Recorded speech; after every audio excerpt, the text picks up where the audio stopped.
Well, early voting is already underway for the October 5th primary in this special election for Senate District 3 in Providence. Former Senator Gail Golden resigned from the seat in August to join the Biden administration, setting up a competitive Democratic primary. Steph Machado sat down with all of the candidates for the special edition of Pulse of Providence on WPRI.com and joins us with a preview.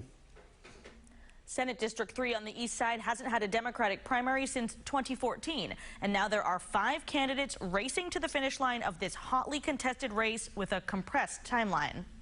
It's a sprint to the finish line for the Democratic primary to replace Gail Golden in the Rhode Island Senate.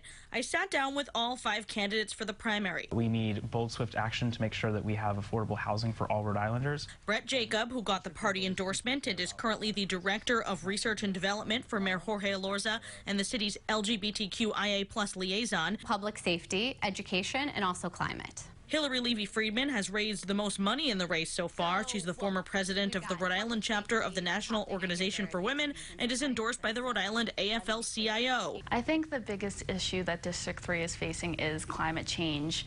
Gina Pham is a relative newcomer to Providence and a public school teacher in Massachusetts. She's garnered a list of progressive endorsements and is backed by the Rhode Island Political Cooperative.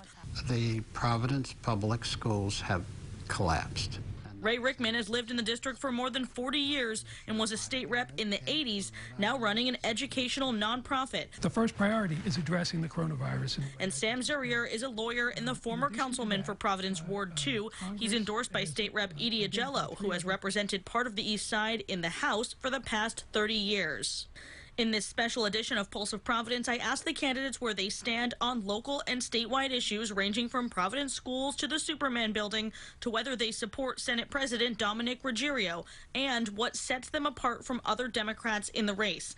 District 3 leans heavily Democratic with nearly 23,000 Democratic and unaffiliated voters eligible to vote in the primary.